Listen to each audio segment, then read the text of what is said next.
Hello everyone and welcome to another episode of Inside the Den. Today we're going to take a look at a free-to-play browser-based strategy game called Chronicles of Merlin. So let's get started. I'm not going to start right from the beginning. I've actually played this game quite a bit. I'm actually going to show you guys a little bit deeper in the game. You can see my character is already level 60. So like I said, I'm pretty far into the game because mainly I wanted to show you guys a lot more of the features that come later in the game. So you're not getting kind of this very early on structure that can take a while, because a lot of these builder strategy games take a while to actually develop a lot of the different stuff that's going on. So we're going to start off, we're going to take a look at our actual castle, and that's brought up with this little button right here. So you can see I've got my city hall and all these different buildings, and each one of these actually gives different bonuses to different things or does different things, such as the barracks. I can go here and I can actually recruit additional soldiers. So let's go to draft. We're going to start with the basics. We're going to go to the campaign. Now when you start out, you're going to start out here in Sherwood Forest, and as you progress through, you're going to go through several of these, or actually all of these different battles, and progress all the way through, and then you've got different bosses. Now we're going to actually progress a lot further forward so you guys can see where I'm at now. You can see I'm progressing through a lot of these different regions and getting on to here, and then I'm going to go ahead and do an actual battle here for you so you guys can see right away what the combat actually looks like. So as you can see, I'm going to fight this elite force, and you've got different drops that are possible from different armies and stuff like that are out there. You can see the total battles that are remaining. There are 9, but let's go ahead and attack. I want to show you guys combat very early on. So you can see here are all my heroes that I've actually recruited, trained. I can highlight over each of these. They're level 60, level 56, so on and so forth. So you actually level up your individual heroes, and then you can see my heroes are doing different skills and doing different things, and you've got all kinds of stuff going on. Now I know a lot of this stuff is probably very hard to understand right away, but I want to give you guys kind of the 10,000 foot view so you can see what's going on, and then I'm going to go back through and explain what each of these things kind of do. So let's go ahead, and we can obviously fast forward through this. You can obviously see I'm going to win, but we'll go ahead and fast forward through, and you can see the casualties on each side, and then I earned a bunch of different battle points. So now that you've seen the combat, we're going to take a step back and go back to the castle and talk about a lot of the stuff that's going on here. Now in our castle, we've got our city hall, and we can upgrade this as we want to progress through the game. And as our city hall is upgraded, that's what essentially levels up your overall character. Not your heroes, but your overall character. And as you progress through the game and as you level up, you move to different regions. And those regions are displayed here in the world map. Now you can see I'm actually here in Dublin, which max level is 60. Once I take and I progress forward to level 61, I'll have to leave London. I'll have to go to Liverpool, or I think there's one other place that I can actually go. There we go, to Gothenburg. Now there's 3 different factions essentially. One is King Arthur, which I'm in. Then there's also Charlemagne, which you can see down here, and then there's also Caesar. And depending upon which of the factions you choose from the beginning, you're going to have access to different heroes. Now me being in King Arthur, here's the King Arthur heroes that I have access to, and you can see as you click on each of these and select each one, they have different statistics, and then a different unit type, and then different skills. Some of them have spell, some of them have what's called gambit, which is kind of like a melee skill, but then there's also ones that have more of a normal or a melee skill, which none of the King Arthur ones have. So you have to kind of look at each of the different heroes that are available, and then structure your army based around those heroes. While we're talking about heroes, we can go in and look at the ones that I have. Now I have Boudica, I have Sir Kay, and the reason that I have him is he's a really good tank, but he also, whenever he does damage, spell damage, he actually heals himself, so that makes him an even better tank. Then I've got Joshi, which is actually a normal, he's purely normal attack, or just basically melee attack. Then I've got Sir Galahad, which is the gambit that we spoke about. I've got Lady of the Lake, which she does an arc lightning, which actually attacks in kind of a diagonal manner. And then I've got Guinevere, which she does a blessing. So she'll actually take and she'll actually bless my Sir Galahad. So, because when you have a gambit, the gambit normally has to power up his morale. And then once his morale reaches 100, he can take and do his Gambit attack. The rest of the time he just does a normal attack. But by having Guinevere, or previous to that, Boudica, I was able to power him up and have him do his Gambit attack right from the beginning. Now we can look at the equipment. As you go through the game, you're going to get different equipment, and then you can take and outfit your different characters with this different equipment. I've got a Sacred Request, and you can see I've leveled that up. You can see it's plus 50. We'll talk about that in a second. And that gives that character plus 1156 units. Now the units is essentially health. So the more units that your hero has, the longer he'll survive inside of the combat. Then he's got a Tempest Cloak plus 47, which gives plus 1532 to Gambit defense. Then he's got a Hero's Guard plus 58, which is 927 to normal defense. And then he's got his Staff, which gives him plus 417 to spell attack.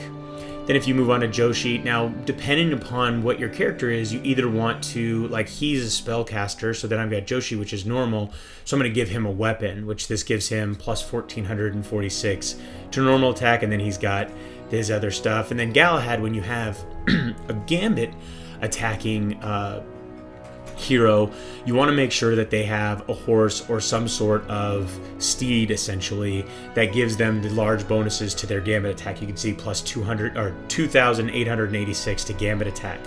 But he also sometimes finds himself in situations where he has to do normal damage, so I also give him a normal weapon.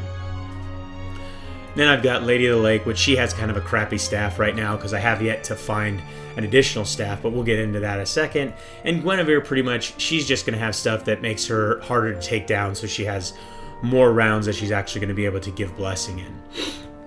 So now we've got all the different heroes that I've recruited. You see some of the different ones that I've used over different periods of time because they've actually been leveled up. The rest of them, I've either earned them and never used them, or, well, pretty much that's it. I've earned them and just never used them. So those are all the different ones. We can break those down by Gambit, normal, spell, and support, depending upon what I'm looking for. Now this is one of the more intricate pieces of the strategy part of the game, which is the formation. Now depending upon what you want to do, you have different formations that you actually pick up and research. And then you structure and you place your different characters. Like I talked about, Sir Kay is very much a very good tank, so I put him in front of Lady of the Lake, so he'll take the brunt of the damage the majority of the time, and then she can sit back and cast spells and do more damage. Now Joshi can take a lot of damage as well, so I kind of have him in this middle spot, and then we've got Guinevere, and then behind her is Sir Galahad, so he can last a little bit longer, so he does more damage.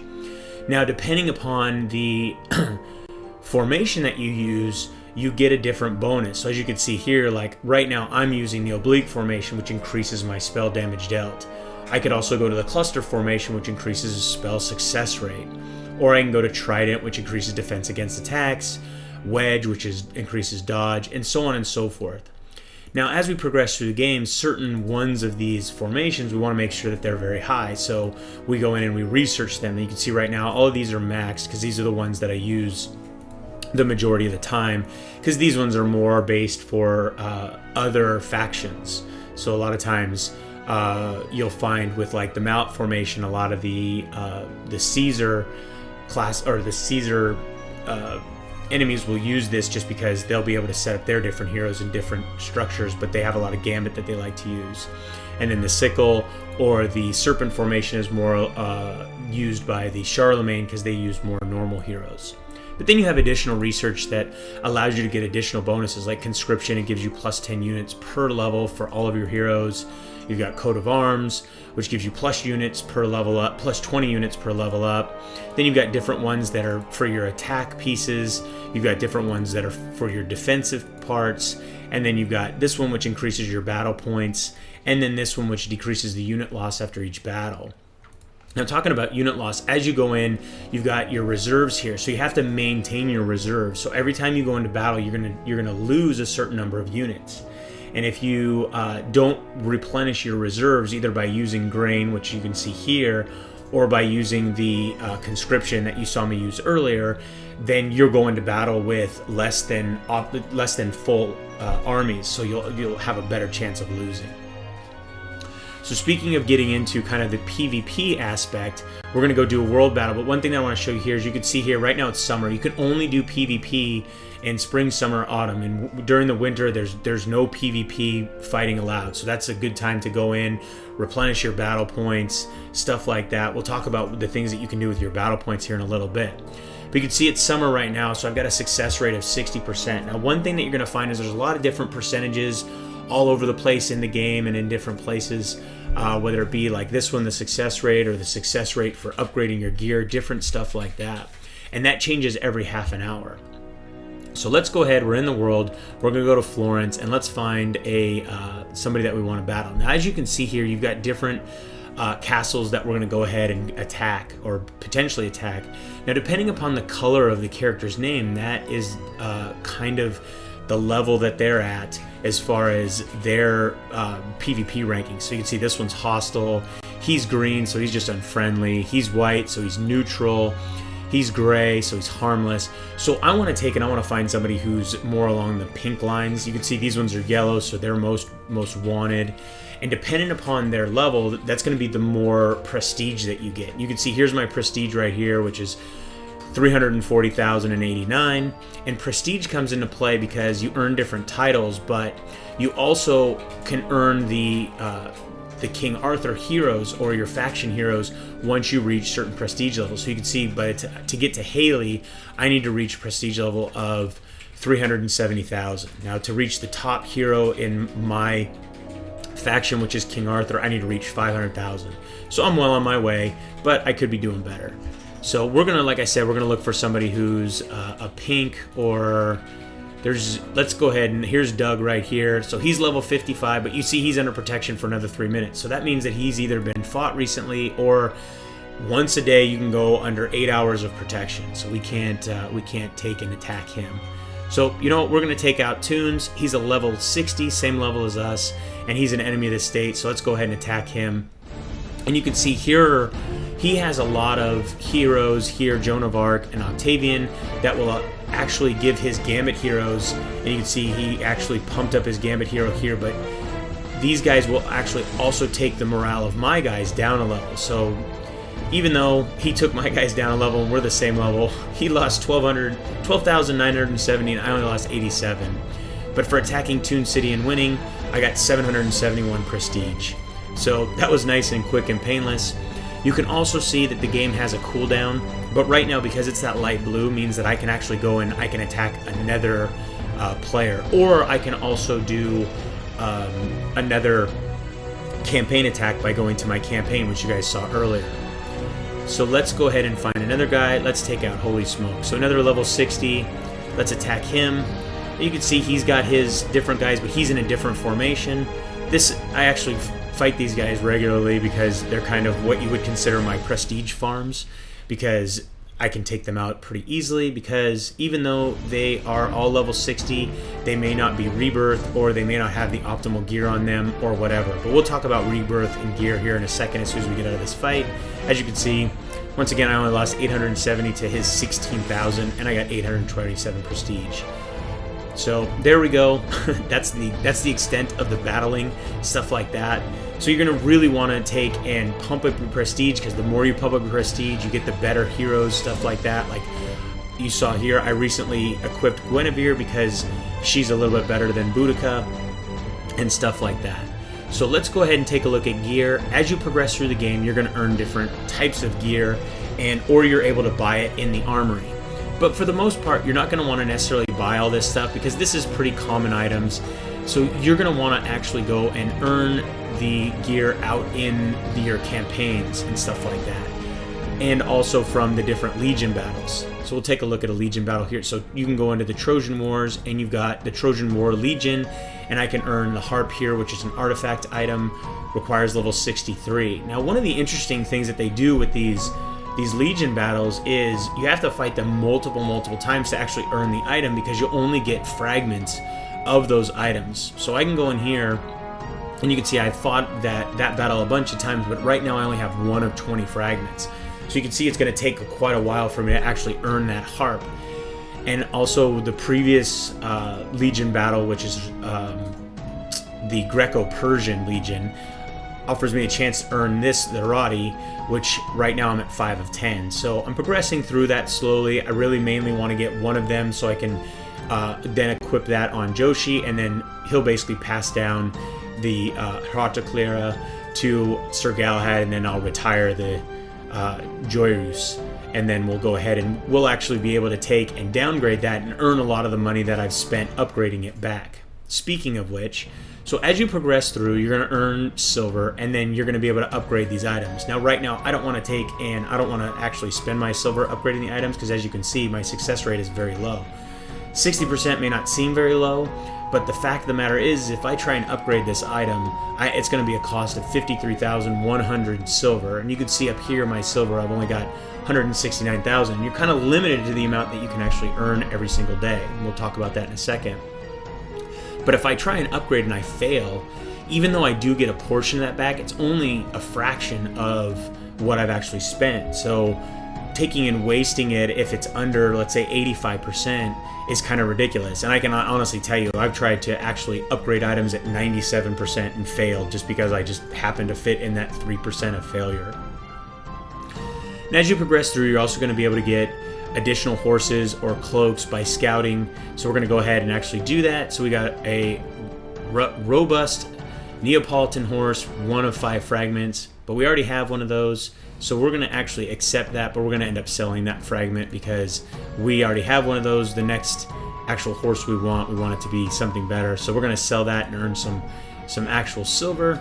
So you can see that going in there. And the ways you can earn silver are through taxes. You can actually tax your people, but you have to be careful here because you have to keep your loyalty up. Now you can earn loyalty by actually, as you collect, you're going to see here for Pride and Country, there'll be these different quests. And depending upon what you pick, you can earn things from loyalty, you can earn actual gold, which is the in-game currency, you can earn prestige, you can earn battle points. There's a lot of different things that you can earn here. Publicly name a new vanguard and exact strict punishment on roads. I think this is the one that actually earns me loyalty. There we go. So I earned a little loyalty, pump that up a little bit, and the higher your loyalty, the better your tax rate. So you actually earn better taxes every time you collect taxes.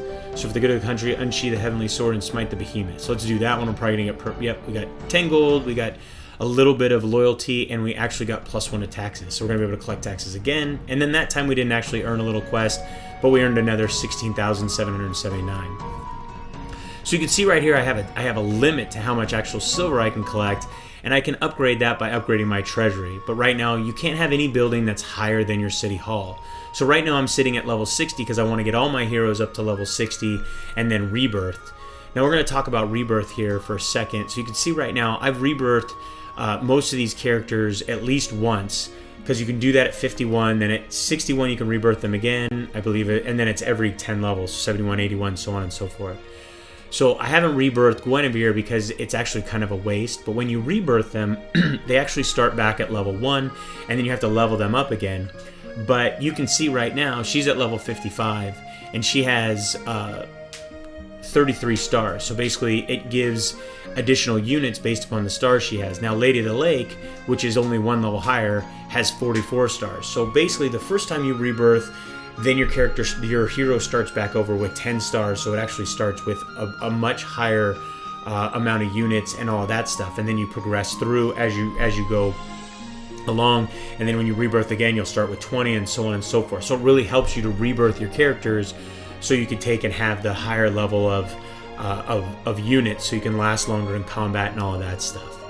Now you can also take and you can speed up the how they progress through their leveling by taking and picking and using gold to actually increase their acceleration, or you can use battle points or these different earned experience gems. So I can take and I can pump her up, and you can see right there the EXP is going to progress much faster by using battle points. So then we're locked out, and we can actually use gold and increase that cooldown, or we can use gold here to do EXP and stuff like that. You can also take and enlighten your heroes, and by enlightening your heroes, you actually pump up their base statistics. So she's actually a spellcaster, so as you can see, I've pumped up her spell attack and defense. And then you want to, when you max them out, they'll have this little lock, so they're maxed out for their level.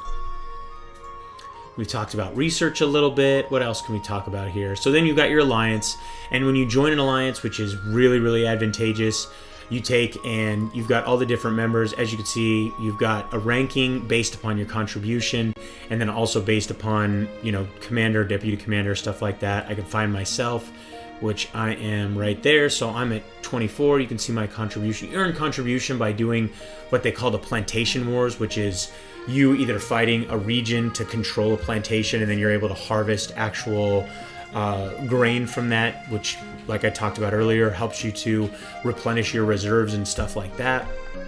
Or you can actually battle other alliances, and by doing that, you're going to actually take and you'll earn different. Let me see if I can find one of these. There we go. So Pride, they attacked us and beat us. So by my participation in the alliance battle, I actually earned these contributions and silver. So they're very advantageous to take part in those plantation wars every day. And then you've got the mine wars, which it's this huge battlefield. All three factions are vying for control of different mines, so you can go in and mine to earn more silver that way as well. So there's a lot of different ways to earn silver. You also want to make sure your residences are pumped up as high as they can. You can actually have some of these knocked down levels when you get attacked by other players. They can take and destroy a level of your different buildings, and then they earn additional prestige and stuff like that. You can also go into your region and then go into the silver mines. I don't think I have control of one. Oh, I do. So, and you can control different silver mines, and then those will earn you X number of silver per 10 minutes. And then you've also got the farms, which do the same thing. You can see I'm earning 264 grain per 10 minutes, and I've got almost 4 hours left of that. And a lot of that is really pumped up because the alliance research, you've got a bunch of different researches in here that help you to, you know, like this one increases the farm input, increases the duration of your farm occupation. All kinds of different stuff is going on here as far as additional research. And so when you take and you join an alliance, you want to make sure that you're donating, and then you follow the alliance, which ones they want set as default, stuff like that. Then you do have quests, and this is a great way in the very beginning to earn silver when you're first starting out, is you're going to be able to go through and earn these quests, and based upon how difficult they are, they're going to have a different star rating, and then there's going to be different items. As you can see, an Eternal Crest, which is an epic helm, which increases my units, stuff like that. So there's all kinds of there's different quests to complete, and also items to earn from those quests. Now each day you're going to have different dailies that you can go through, and the main thing that you want to focus on here is trying to do the dailies each day that have the highest star rating. So then the next day you'll progress forward further and further and further, because the higher the number of stars, then the better chance you have of getting really, really good items. And that's one place where the gold kind of comes into play, is it's really, really difficult to get the best items in the game without spending gold, using the refresh to get the higher star items here, or that's for because in the daily quest, that's where actual the items based upon your faction come out. So depending upon your faction, you're gonna get either it be a weapon, or it'll be a gambit, or it'll be like a lucent jewel or something like that, that's spell based for the King Arthur side. Each day they give you the ability to go in and spin this Wheel of Fortune. There's all kinds of different stuff you can earn. You can earn banners, so you can do additional fights. I just earned 24 gold, which is basically pumped me up to 76 gold, so that's actually a good one. They also, right now, they're running this promo where you can win an extra build team or win a King's Castle, which is kind of cool.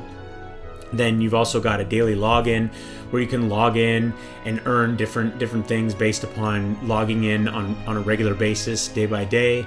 You can see this also talks about all the different things that I can still do each day, by taxes, drafting soldiers, daily quests, all that stuff. So it gives me a little bit of a reminder, hey, make sure you go and do that. Once I reach level 61, I'm going to be able to go to the feudal lands, do a bunch of other stuff.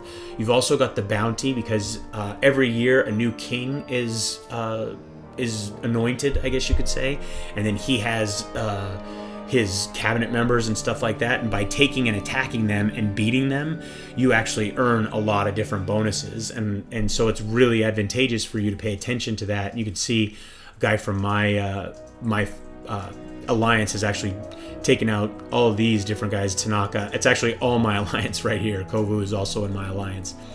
So we got list of nobles, this is the King Arthur's king on our side. So Tanaka is actually the king. You can see his level and his prestige. and all that different stuff. The majority of the people here are all from our alliance as well. And then here are the rules based upon how the game functions and how they assign a king. So let's go out. We're going to actually fight another one of these. Actually, all of those got pushed through. So, you know, we're going to go whack on some of these guys. Let's go show you guys somebody from Charlemagne so you can see exactly how they work. We'll go ahead and I don't usually always do that well against Demigod, but we'll go ahead and attack him. So you can see he's got all of his are normal attack based characters or heroes, and he's probably going to beat me because he's doing pretty well right now, and he's got a lot of guys that do a lot of damage. So unless K magically pulls this off, he's probably going to beat me here. So here we go. Come on, K. Keep healing yourself up, because Sir Galad's going to go down here pretty quick, and then everybody's going to start bombing on K. But sometimes it's pretty amazing. K, because he can heal himself, can do pretty good, but it doesn't look like it's going to happen this time. Maybe, maybe not. There we go. There's the end. So yeah, I got beat. I lost 21,000 units. He only lost 10,000. So you can see right there I'm already down a bunch of different guys, but I can go recruit some more and all of that good jazz. So let's head back over to our castle. You also can do trade and trade with other players, stuff like that, to earn additional gold. And then you've got your market, which you can actually sell. So we're going to sell a bunch of grain and earn some silver. Well, actually, our silver capacity has been reached, so we can't actually do that right now. But either way, the game is pretty solid strategy-wise. Combat system is nice and basic and easy to pick up. It's not, that's something that you're going to get from a WoW or anything like that, but it's a great, little browser game that you can have up in your browser while you're just doing other stuff on the internet, things like that. But I hope you guys enjoyed today's trip inside the den.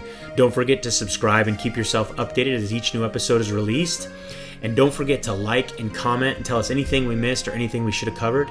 If you'd like to play or learn more about Chronicles of Merlin, you can read our full review at MMODen.com or just click the link in the description.